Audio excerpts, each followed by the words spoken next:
in Madison.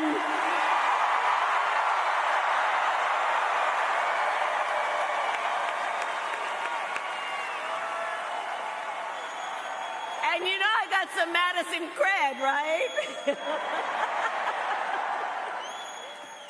Oh, thank you all. It really is great to be back. Thank you all for being here. Thank you, everybody. Thank you. Thank you.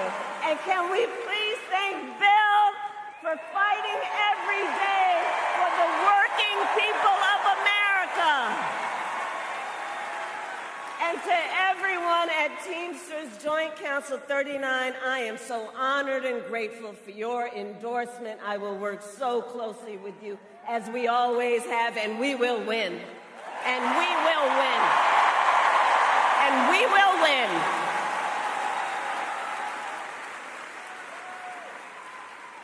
And it's so great to be with all of the leaders who are here.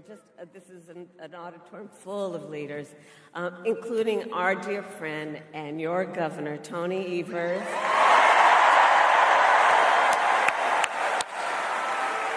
Senator Tammy Baldwin, who you will re-elect to the United States Senate.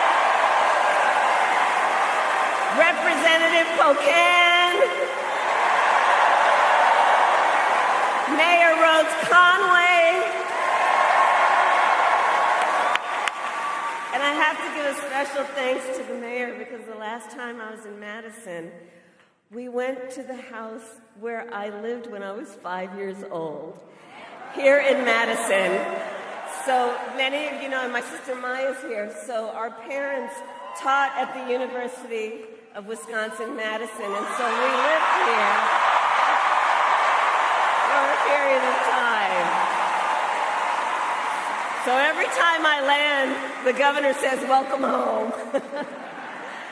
So thank you all, to all the leaders who are here, elected leaders and community leaders and just neighborhood leaders, family leaders, all that you are. Thank you. So here we are. All right, we got work to do. 46 days until the election. 46 days until the election.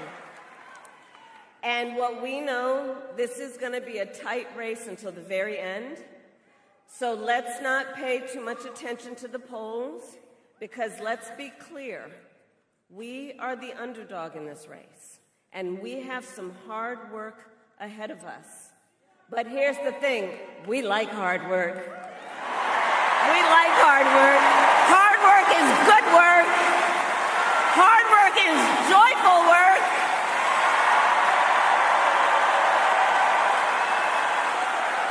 And with your help in November, we will win. We will win. So, some of you might have seen the debate last week that I had with Donald Trump. It was fun. And I talked about issues that matter to families across America, like bringing down the cost of living, investing in America's small businesses, protecting reproductive freedom,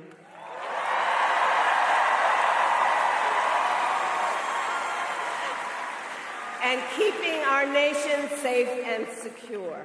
But that is not what we heard from Donald Trump. Instead, it was the same old tired show, the same old tired playbook we've heard for years, with no plan on how he would address the needs of the American people. Well, folks, it's time to turn the page. Time to turn the page. And America is ready to chart a new way forward. We are ready. We are ready. We are ready for a new generation of leadership that is optimistic about what we can do together.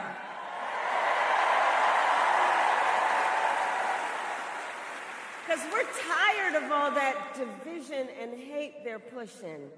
We here know the vast majority of us have so much more in common than what separates us. And that's what our campaign is about.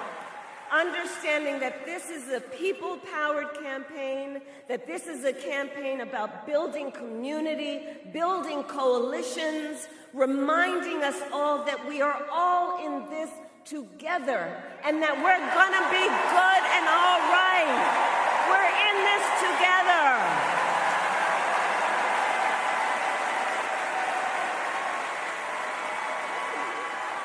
Which is why Democrats, Republicans, and Independents are supporting our campaign. Because they want a president, we want a president who works for all the American people. And I promise you that is the kind of president I will be. I promise that.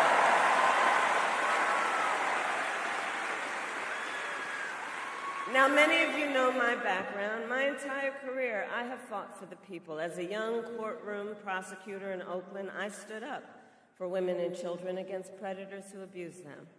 As Attorney General of California, I took on the big banks and delivered $20 billion for middle-class families who faced foreclosure because of predatory lending practices.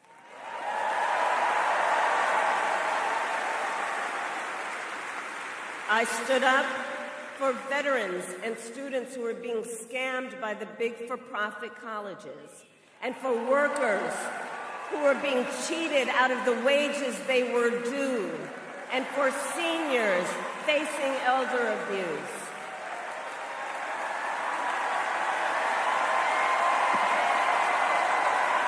And as president, I will fight on behalf of all communities and all Americans, and together we will build a brighter future for our nation.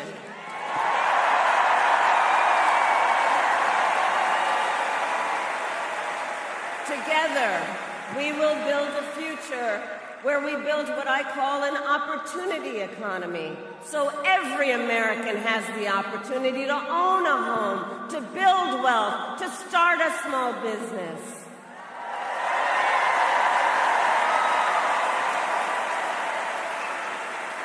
And I'll tell you, I love our small businesses. For the small business leaders who are here, can you raise your hand? Our small business leaders are extraordinary.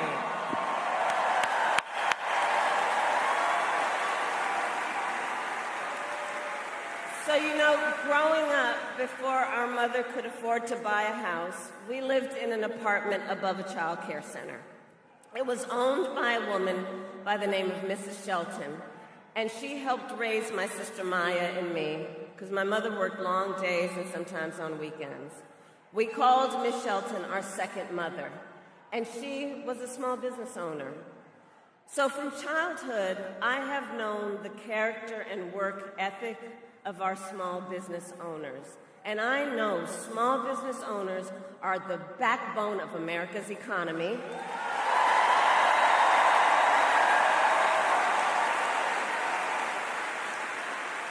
Which is why my plan offers a new way forward and will give a $50,000 tax deduction to help entrepreneurs start their small businesses.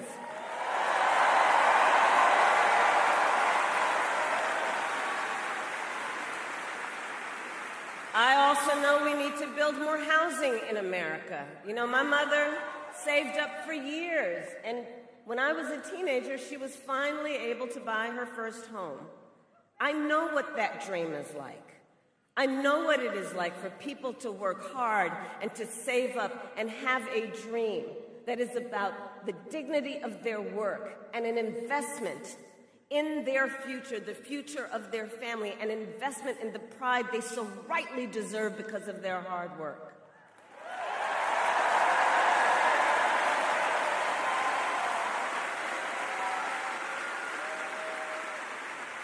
But right now on the affordable housing issue, look, we have a shortage of housing in America, and it's contributing to driving up prices. So with my plan, we are going to cut red tape and work with the private sector to build 3 million new homes by the end of my first term.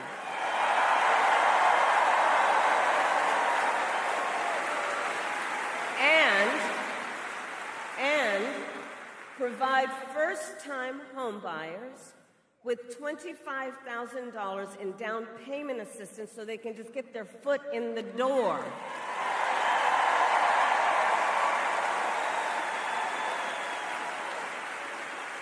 Because unlike my opponent, who was basically handed $400 million on a silver platter and then filed bankruptcy 6 times, we know that most people need to just have the opportunity to actually get their foot in the door to achieve their dream and their aspirations.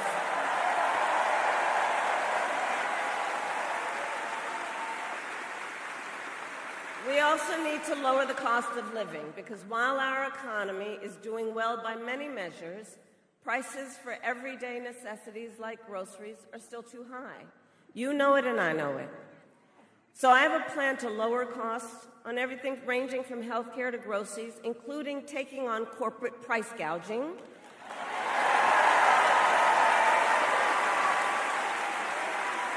and my plan includes giving a tax cut to 100 million Americans, including $6,000, by expanding the child tax credit for the first year of a child's life to help young and new parents buy a car seat, a crib, baby clothes, in that most significant phase of their development.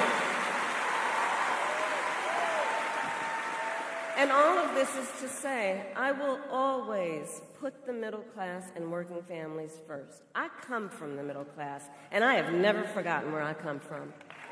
And I never will. And I never will. Now, Donald Trump, well, he has a different plan. And in many ways, you've heard me say before, he is an unserious man. But the consequences of putting him back in the White House are extremely serious. Extremely serious. Just Google Project 2025. By the way, can you believe they put that thing in writing? I mean, they put it in writing, they had it bound, and they handed it out. And if you get your hands on it or just Google it, let me tell you, it's a detailed and dangerous blueprint for what he will do if he were elected president again. If Donald Trump, well, you know what? The courts will take care of that. Let's take care of him in November. We'll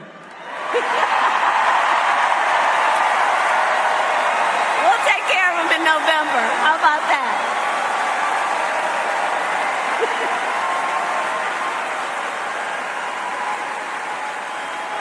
But if you look at what he's up to, Donald Trump will give billionaires and big corporations massive tax cuts.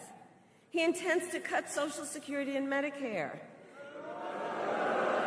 And he wants to impose what I call a Trump sales tax, because here's the thing. What he is proposing would be a 20% tax on everyday necessities, basic necessities, which economists estimate will cost most working families more than $4,000 a year extra. Think about that. And on top of all of that, he intends to end the Affordable Care Act. Remember, he tried 60 times when he was president. In fact, together with Tammy, I was a United States Senator.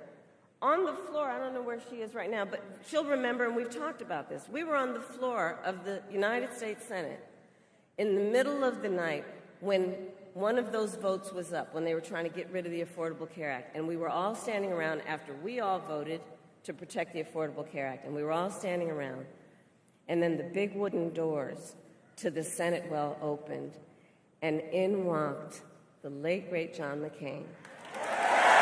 Remember that? And he said, "No, you don't." He said, "No, you don't." Remember that?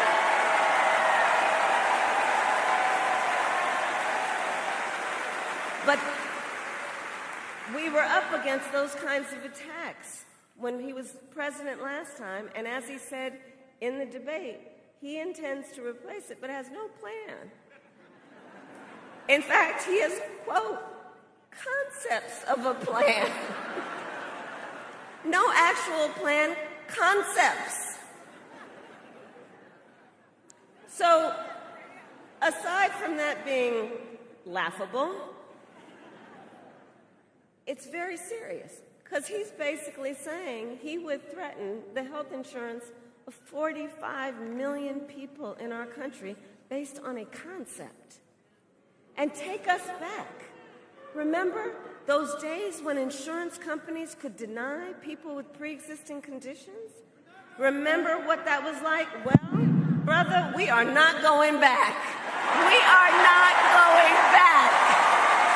We are not going back. We will not go back.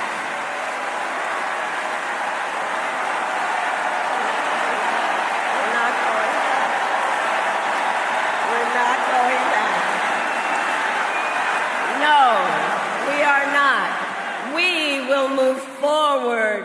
And just like Wisconsin's state motto tells us, forward is where we go.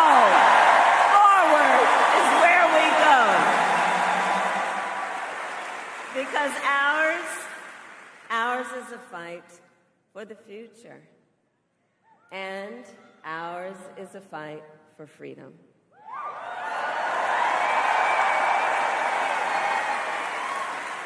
Like the fundamental freedom of a woman to make decisions about her own body and not have her government telling her what to do. Freedom.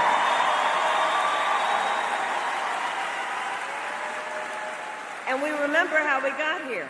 Donald Trump handpicked 3 members of the United States Supreme Court with the intention that they would undo the protections of Roe v. Wade. And they did exactly as he intended. And now in more than 20 states, we have Trump abortion bans, many with no exceptions even for rape and incest. It is immoral. It is immoral.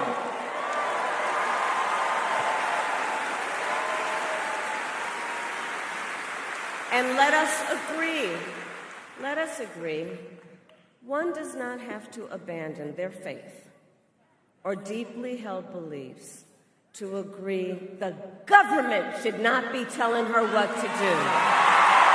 Not the government. Not the government.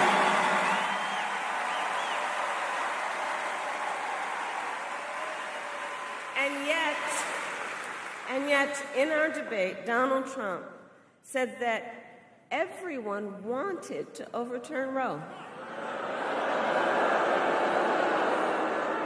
I have talked with folks who are here. I have talked with women around our country and the people who love them. Women are being denied care during miscarriages. Some only being treated once they develop sepsis. They didn't want this. And we know that women have died because of Trump abortion bans.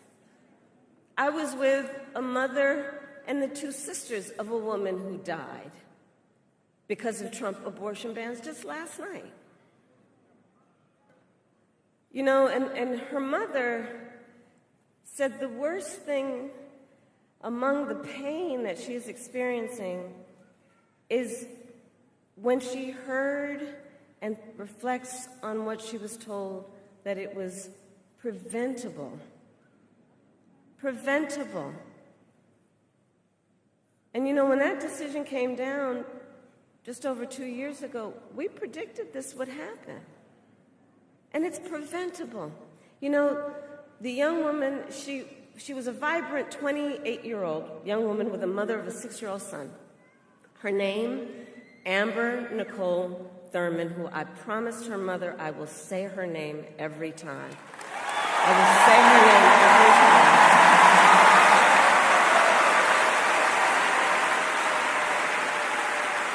And so Amber was a medical assistant.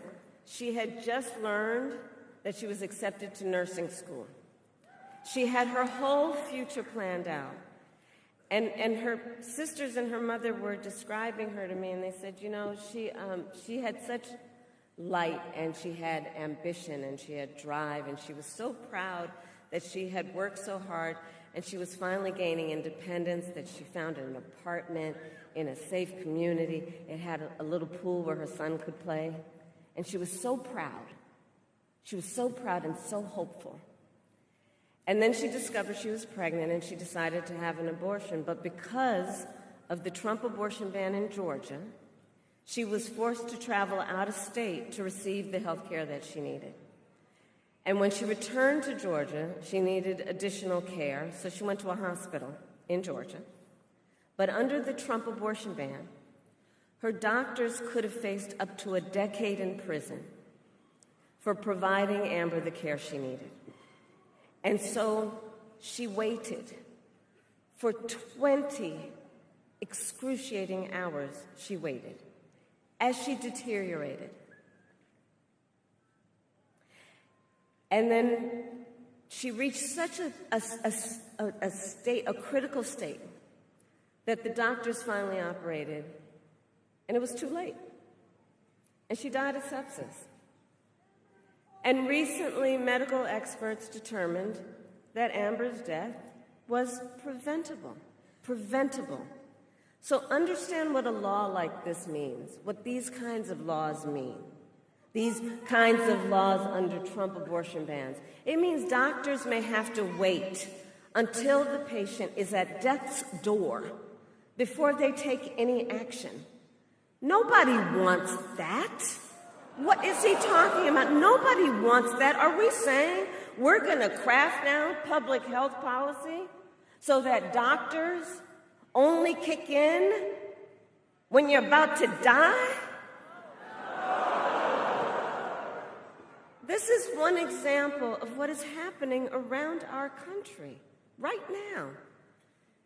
And this is a healthcare crisis, and Donald Trump is the architect. So I will say to you, because of why we are here, we're going to get Tammy reelected to the United States Senate. And when Congress passes a bill to restore reproductive freedom, as President of the United States, I will proudly sign it into law. Proudly.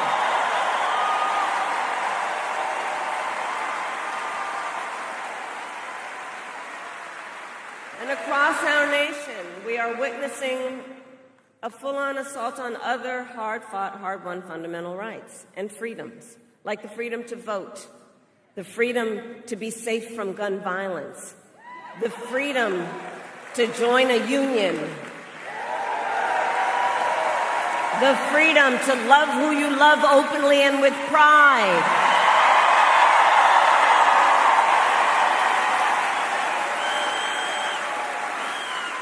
So we know what we are up against.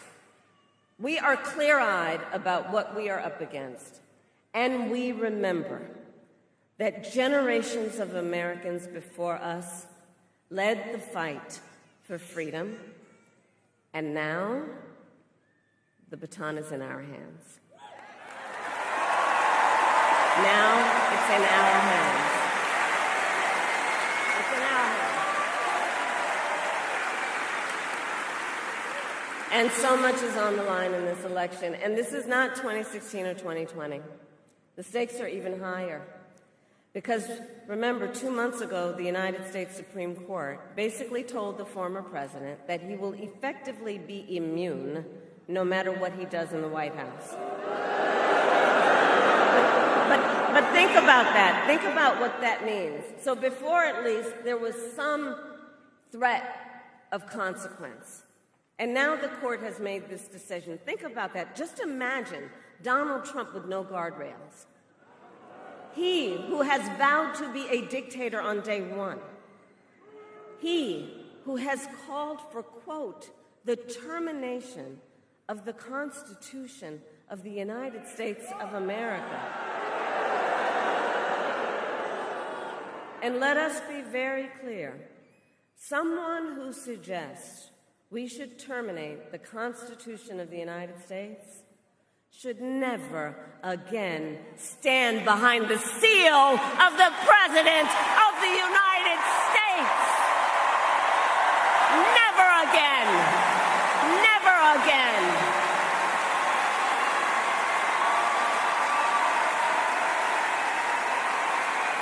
Never again.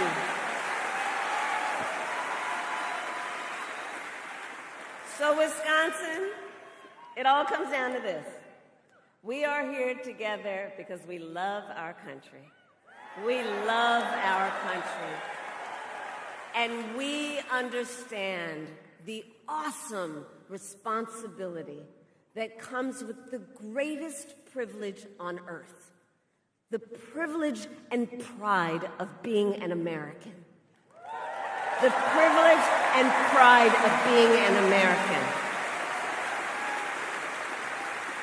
And I do believe that it is one of the highest forms of patriotism to fight for the ideals of our country and to fight to realize the promise of America.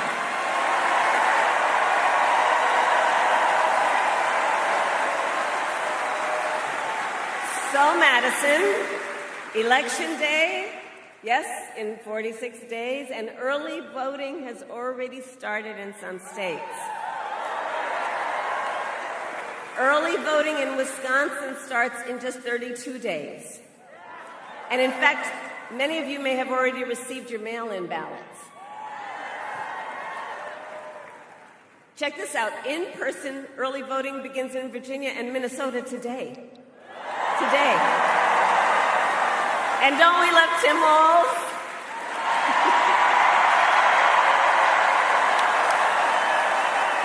He's so good. He's so good. So all that to say, the election is basically here. It's basically here, and we have work to do. To energize, to organize, and to mobilize, and to remind everyone, your vote is your voice. And your voice is your power, and never let anyone take your power from you. Never. So, Madison, today I ask you, are you ready to make your voices heard? Do we believe in freedom? Do we believe in opportunity?